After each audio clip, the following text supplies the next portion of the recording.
Welcome to Go Solo Live. Don't you mean go solo live? Have you ever been asked why on earth would you travel alone? Go Solo Live not only answers that question, but celebrates life as a midlife solo traveler. This is a safe place for women to come together to reminisce about their travels, encourage others to travel, and to dig into the real lessons learned from these journeys. Now join Jennifer Buchholz with Transform Via Travel as she and her guests share stories of the solo travelers of midlife women. Today, we get the chance to connect with Debbie Ross of the Women's Travel Network in Canada. She's going to be sharing some of her stories about how they support solo travelers in a group environment. Sisters, it's time to sit back and listen to Go Solo Live, grab your cup of coffee, and enjoy the conversation. And now it's time to welcome Debbie Ross to the show. Welcome, Debbie. Thanks for having me, Jennifer. I'm really excited about this opportunity. Well, I appreciate you taking the time out of your schedule to join us today. And I would like you to tell a little bit about two things. As we jump into this, we're going to start to talk about how we, as comrades in the same business in some ways, how do we define solo travel? And then how did you get started doing this version of solo travel? Would you start by sharing that with us? Absolutely. So first of all, solo travel in the definition of my business is individuals traveling on their own without family members, friends. They come completely on their own on a journey. We provide the opportunity for them to share that journey with like-minded women. So a solo traveler, individual coming completely on their own, but joining our groups. Perfect. So how did you get started? Yep. Well, 15 years ago, I was a single mother, and I was at my wit's end. My boyfriend at the time was ill and in the hospital. My teenage daughter was out of control, and I just thought, oh, yikes, get me out of here. I really need to get away with women that understand everything I'm going through. So I started searching on the internet for women's travel. I wanted to just go away with a group of women. But there was nothing in Canada at the time. And being a Canadian travel agent, which I have been now for almost 40 years, I hate to say, I thought, well, I know how to do group travel. I know there's a need out there. I'm going to create this for the Canadian traveler. I'm saying Canadian, but we have travelers from all over North America that join us, and actually all over the world. So I decided to do the research and put together a company where people could travel safely, comfortably with like-minded women. And that solo traveler could just join us. So we started our first journey in June of 2004. So here we are, 14 years later. We're just launching our 14th year of tours, and we're having a great time at it. And we have helped so many solo travelers over the years. That's fantastic. So what I like is that you're honest about where you were at in that story when you were ready to get started. Is, that idea of almost like your Calgon Take Me Away moment. It certainly was. I was going to say, I hope those commercials were popular in Canada, but I know people of my generation and your generation as well would know that reference. And the younger generation, they're just not going to get it, and that's okay too. True. So that Calgon Take Me Away moment where you're like, I need to get out of here. I need to take care of myself. I'm losing it. And you're looking for the how to do it. So you were able to figure out how to create this for yourself. So what was that first experience like? What were you trying to create out of it as you were brand new at this? Well, first of all, I never expected it to be a business. I just wanted to put together a trip and then maybe a few trips that would help women come together to experience, live out their travel dreams, share their journey. So I thought, where would I like to go? Well, one of my favorite destinations is Italy. I'd heard about Under the Tuscan Sun. Awesome. So I thought, well, let's go to Tuscany because it's so popular, and it was very popular back then. So I reached out to one of my tour operators that I work with on a regular basis, and we created what we thought was the perfect trip for women. They would be with like-minded women. They would feel safe because they're in a group. We would use 4- and 5-star hotels so that they would have the creature comforts of home. And we would make sure that we include everything that we possibly can so they don't have to worry about anything. A no-brainer. Pack your bag, let's go. Include all their sightseeing, make sure we have excellent tour guides on location to show us what we should be seeing, fine dining, wine with dinner. I just wanted everything to be included, one complete package, so those women could come away and have the journey of their life. Excellent. How did it go? It was amazing.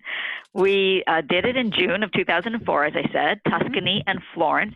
Florence, by the way, is my favorite city in the world, so if you haven't been, you need to check it out. And Excellent. These women came together. There were 10 women, and the bond was so strong immediately. Within a day, it was like we'd known each other forever. The whole trip was nothing but laughter and tears and sharing and caring for each other. And those women to this day are still really good friends, and they travel together every 2 years. It's an exceptional group of women. And this happens often because you create that bond. And the women gel. It's just wonderful, the friendships that are formed. That's awesome. So what were your biggest learnings from that first trip that you did? I hate to share my bad secrets with people, but I have to tell you because we've learned a lot. And boy, have we improved our business over the years because of it. The very first night that we were in Florence, which was the very first day we landed in Italy, we lost somebody in the crowd. The buskers were out. The streets were busy. It was lots of fun. And then when the buskers moved away and the crowd dispersed, my head count was short. And I'm going, uh-oh, we've lost Rebecca. And everybody panicked. And we go, okay, let's go back to the hotel and see if we can find her. We couldn't remember the name of the hotel or where it was. We're going, we can't believe this. We're in Florence. It's late. We've traveled all night on a plane and we've lost someone and we have no idea where our hotel is or what it is.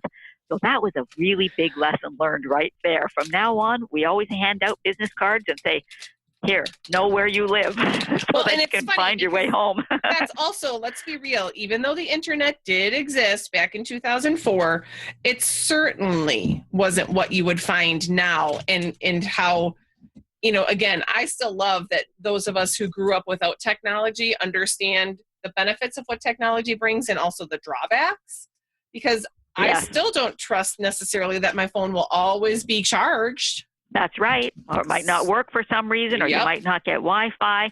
So back then, there was no cell phones. There was nothing. You had to rely on taking a piece of paper or a business card with you when you walked out the door of the hotel. And we still do that now, in spite of the fact women are carrying their cell phones with them. We want to make sure they know where they belong so that if there's any mishaps, they can find their way back. Awesome. Well, thank God, somehow we sort of divide and conquered. We had an idea of where the hotel was, so we backtracked, found our hotel. Of course, our dear Rebecca was not there. And then we separated and we circled around. And when we came back to the hotel, there she was. Whew, what a relief. That was the only time that I lost somebody. I'm very careful about it now. Well, understandable. But can I ask, and if it's possible to share, great. And if not, completely understandable. What was her version of that story? That she was very irresponsible, she'll say, because she stepped away from the crowd for a minute, not even paying attention to us. And when she came back around the corner, we were all gone. Because at that time, we realized she was gone and we went looking for her. Got it. So she realized, and our solo travelers need to realize that, you need to stick with the group. And if you're going to wander off, you better know where you live and you better tell somebody that you're wandering off. So how do you balance, and this isn't saying that this is the example in this case, but there are those people who are like those lone wolves, those explorers, those people who are going to just easily get sidetracked, or those for the sake of their own purpose. They're like, yeah, I came here with the group, but that doesn't necessarily mean I want to be with the group the whole time. Is that something that you've ever noticed, and how do you work with those folks? Yes, it is something that we address the very first day. I have something that's called tour etiquette that I read out to everybody. And one of the key points is you're part of a group. We want to keep you safe. You cannot just wander off on your own. Yes, you'll have downtime or free time, or if you really don't want to take part in an activity, you have to let us know so that we're not worried about have we lost you. Next thing is if you don't want to, the tour leaders, we have a tour leader that we send with all the groups.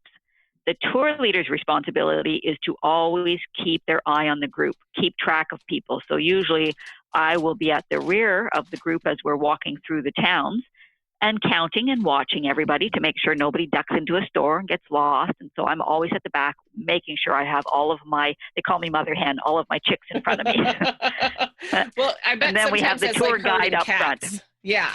Yes, it is. Oh, yes. Oh, my gosh. And, women, they see something nice in a shop window and they want to stop and look, or maybe just pop in for a second because they figure they have enough time. But I'm at the back and I watch them and I'm pulling them out of the stores and moving them along. I love it. I love it. And you're right. There is a different mentality. You do get that support and that freedom. But again, for those people who want to go by that hard and fast, like formal rule of what solo travel is, no, you know what? When you're traveling solo with a group, there are going to be compromises. And that is the flip side of all the benefits that you get from traveling with the group. So it's part of the agreement, and understanding, how those work side by side is an important thing to keep in mind as well. Definitely. And we do give women the free time to go off and explore on their own, or the opportunity to opt out of a day's touring if they just want to do their own thing. That's okay too. Sure. It's just a matter of communication, really. Absolutely. So there is some flexibility and freedom built in as well, which again is a lot of what those solo travelers are going to crave in one way, shape, or form. That's true. I mean, I have it myself. I love to be with the group of women, but then there's times when I just want to go wander by myself and take photos, or maybe go shop for something special that I want to look for and don't want to have to worry about everybody else all the time. Exactly. So who are the people that you find? Can you describe who your, Molly solo traveler is? Who is she? Oh, she can be married, widowed, divorced, single. It's women that are independent, that are interested in seeing the world, but they don't necessarily have someone to do that with. Their friends maybe aren't interested in the same thing they are. Maybe they don't have the money that our traveler has, or the time off if they're still working. So that solo traveler just has a will or a passion to see the world, and they want somebody to travel with safely. Absolutely. So these women, most of the women that come away with us, I'd say they're middle-aged, 50s, 60s, but our groups go from 40 to 80. We have some 80-year-olds or early 80s. They're so full of life and energy, and they put some of the young ones to shame because they're so energetic and lively and open-minded. Absolutely. I love that. My grandmother is like that. She is my rock star. She just turned 80, and I think last year she did the Great Wall of China. Oh, good for her. Yeah. That's my mother. My mother is one of the first travelers with me, which we affectionately have called ourselves the babes on the bus. And nice. My mom just turned 80. Yeah. And so I call them my babes all the time. And when I talk to other travelers and I refer to the babes, they know that was my first group ever. And these are the women that travel together every 2 years. So yes, my mother's 80 years old, and she's still a babe traveling with us. And we're off to England next week. That's fantastic.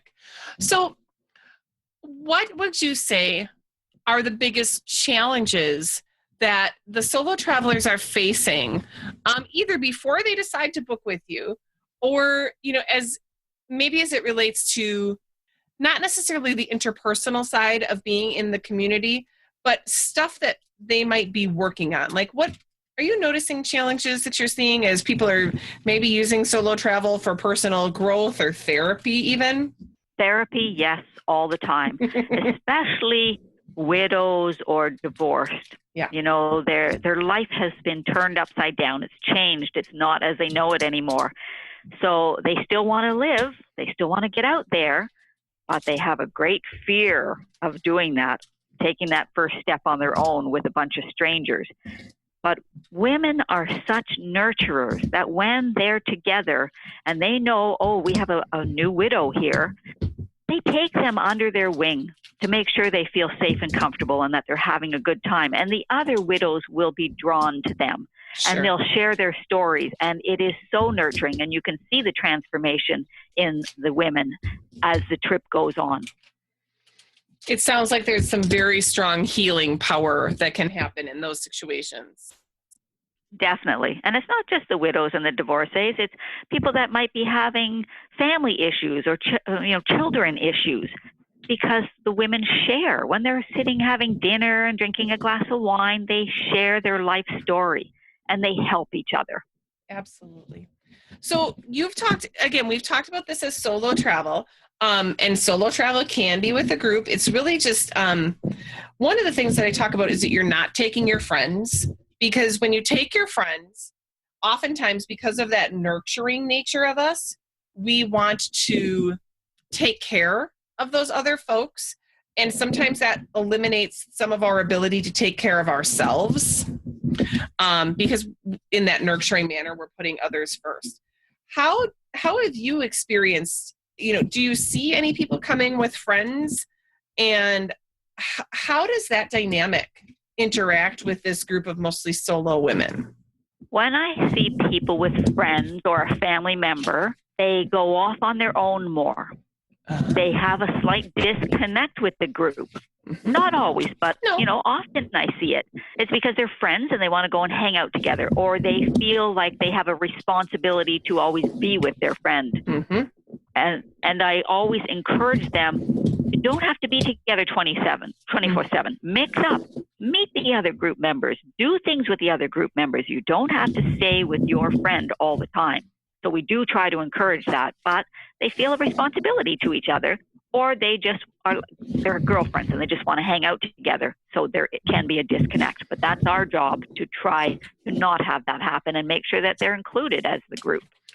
Yeah. So that's the interesting part. I can feel, when people talk about that idea of going with someone, and so it's even in the instance of bringing a friend to this natural group that you've created. When you take someone, you're actually in a way limiting your ability to interact and learn and grow. Now, that's not saying that you're not having a great time with the person that you took, because you very likely are. But the reality is that they say it all the time, when you travel solo, you meet more people because you're more open to having conversations, whether that's with, others in the group, whether that's with locals or whomever. And when you travel with someone, it starts to be a little bit limiting. It's so true. And I think when I see the women travel solo, they're stepping out of their comfort zone. That creates growth. They're Amen. Forced to converse with strangers.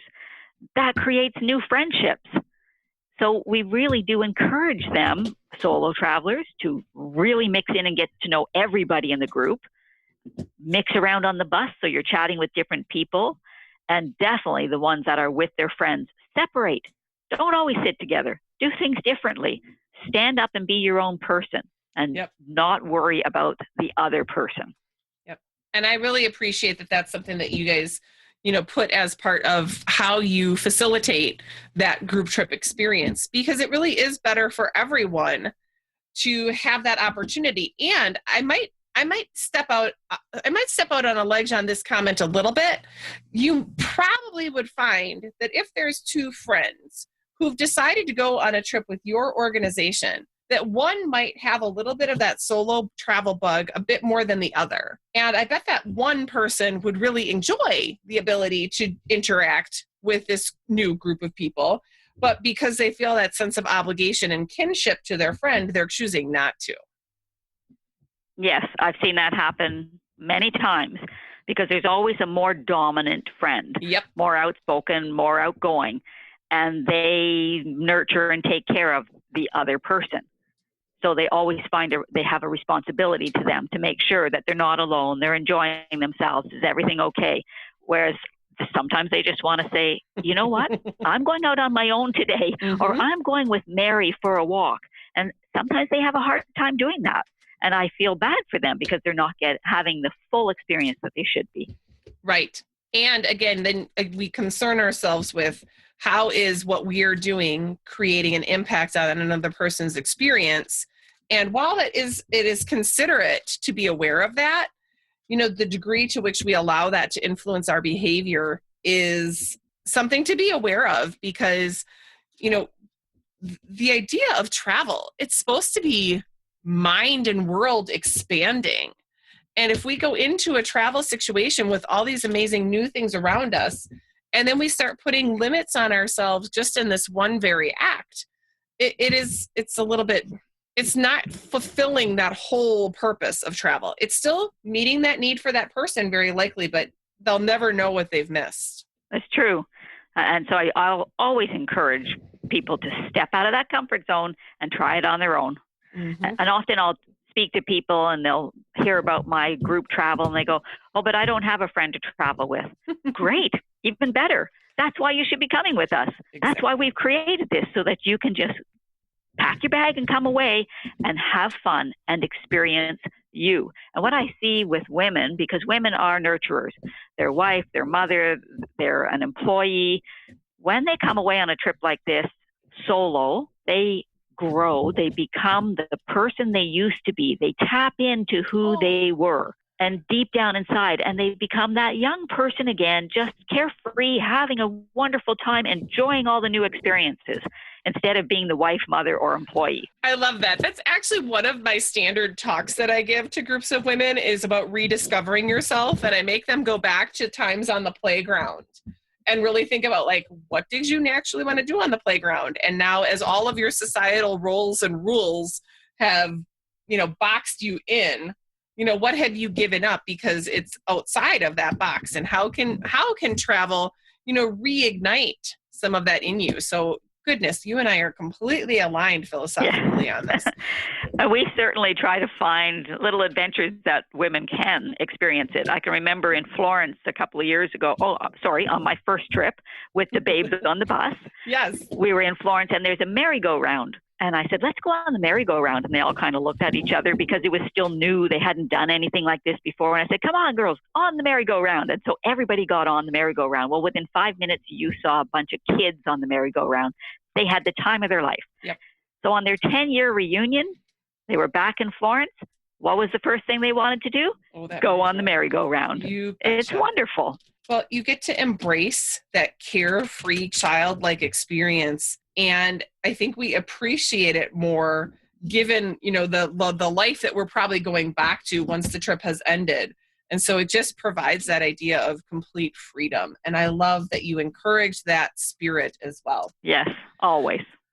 So let's talk for an example. What is a common set of experiences, if you want to highlight like one particular trip that's super popular, and just take us through, what does that kind of trip look like? What happens for folks before they go, and how do you support them? What happens to them during, and then what happens after? So one of our signature tours that we do every year is the Tuscany tour. So before we go, first of all, everybody gets booked. Then we match you with roommates, and they always go, how do you do that?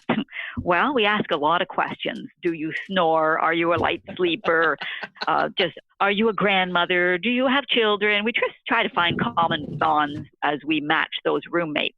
Then a few weeks before, we're in touch with them all along, sending them updates, and sometimes we give them books to read on the destination or movies to watch. Then a few weeks before departure is when we have our ticket pickup party, where you can come and meet the people that you're going to travel with. So we have a face-to-face meeting. They get to meet their other travelers, tell a little bit about themselves, and then we hold a meeting to cover what it is they need to do to prepare for their trip, how to pack, what's the weather going to be like, how much money you might need to bring with you, is there anything special you want to see or do while you're there, where are we going to meet when we get at the airport, just all the little things that I can think of that would make them feel comfortable taking that first step, getting out onto the airport and on the plane, and feeling like they're prepared for the trip. How to pack. We talk about how to pack all the time because that's women's first question. Oh my gosh, what do I pack? How many shoes do I need? What's the weather going to be like? So we really want them to feel physically comfortable when they're going on that trip. And knowing the other group members, that really helps a lot. Absolutely. So pre-departure, very important that we converse with them at all times and hold the meet and greet. If they can't make it to the meet and greet because they're in another city, because we're in Toronto, Okay. then we'll send out an email to all of the ladies afterwards to cover what was discussed. And of course, if they want to have a conversation with myself or the tour leader, they can before they go. Sure. While we're on tour, as I said, we have a tour leader, designated tour leader that travels with the group to take care of any issues that might arise. This is the women's holiday. We don't want them worrying about, is their room correct, or where do I go get my money exchanged? We're there to take care of all the little things that come up and the little questions that come up. Excellent. And we're always 10 steps ahead of the group to make sure where they're supposed to be when, what we're going to do tomorrow, what's the weather going to be like, so you know how to dress, just to really prepare them for each day's journey so that they're comfortable. We really want them to just pack their bag and come away and have fun. And our itineraries, we include as much as we possibly can. So rule of thumb is nice 4 or 5-star accommodations, centrally located so that they can walk to local shops, etc. 2 meals a day, often, certainly in Europe, wine with dinner, all of their sightseeing, all the admission fees. We take care of all the tipping. So we really want them to have a hassle-free experience and immerse themselves in the destination that they're visiting. Absolutely. That sounds amazing. After, when we come home, we really encourage the women to stay connected. We'll have reunions. Maybe they'll go to the theater together. Maybe they'll go to dinner together, or someone might have a party at their house. So it continues on. It's not just about the journey while you're experiencing the destination. It's the journey afterwards with the friendships that you've created. Absolutely. That sounds fantastic. So we are almost getting towards the end of our time together today, Debbie, and I'd like to have you speak from the idea of, this is a person who's thinking, maybe they've been thinking about solo travel. They definitely don't have somebody to go with, but there's something getting in the way of them, picking up the phone, making that call, taking that next step. What would you say to encourage them that, now is the time? And that's it. Now is the time. And that's what we say to the women. It's your turn to live your life, to get out and experience the dreams that you've had, maybe from when you were a little girl. You always dreamt of going to Africa. Here's your turn. Here's your chance. You're now traveling with a group of like-minded women that are interested in the same things you are. Mm-hmm. You're taken care of by our designated tour leaders, so you don't have to worry about a thing. You can feel safe. Often we have to have conversations with family members because they're worried. My mom or my wife is going off on her own with these strangers. Who are they? So it's our job to make everyone feel comfortable that it's okay for this woman to take that solo journey, that she will be well taken care of. She will be happy. She will fulfill those desires that she's had. That's fantastic. And our ladies, it's a small group. We take a maximum of 16 women with us. So we encourage the friendships. Get out, step out of your comfort zone, see the world, make friends, have new experiences. And then do it all over again when you find the next best place. Exactly. And honestly, when they're on the tour, the new friends are already saying, where are we going next? That's awesome. So it changes their lives. After that first step, that first journey, guaranteed they'll be back again and they'll be looking for new adventures and feel far more comfortable the second time around. That's wonderful. Well, I really appreciate you sharing this with us today, Debbie. Could you make sure that people know how to reach you? Definitely. So we have our website where you can take a look at our tours, www.womenstravelnetwork.ca. You can call us toll free at 1-888-419-0118, or locally, if you're in the Toronto area, 905-771-8338. or you can send me an email and I'll be happy to answer any of your questions. It's Debbie, so DEBBIE, at womenstravelnetwork.ca. Beautiful. And those will all go in our show notes so people can jump in there and find that information as well. But I think the way that we started to wrap this up, Debbie, is certainly a wonderful closing message. Now is the time. Do you have any other parting words for our guests? I have to steal Nike's phrase, just do it. Fair enough. Get out I love that. and do it. You bet. Very good. Debbie, it's been a pleasure. Thank you so much for taking the time to join me today. Thank you, Jennifer. It was my pleasure as well. Wasn't it great to hear the stories that Debbie shared with us today? It's important to remember that there's no better time than now. Just do it. It's time to go travel solo. Remember, the conversation doesn't have to end here. Go to www.transformviatravel.com to join the Go Solo Sisterhood Facebook group and share your thoughts. Also, make sure to follow us on Twitter at Go Solo Live. If you like what you heard, please invite your friends to listen to Go Solo Live. And if you want to be a guest, reach out to me directly at Jennifer@transformviatravel.com. Until next time, remember, go solo, not alone.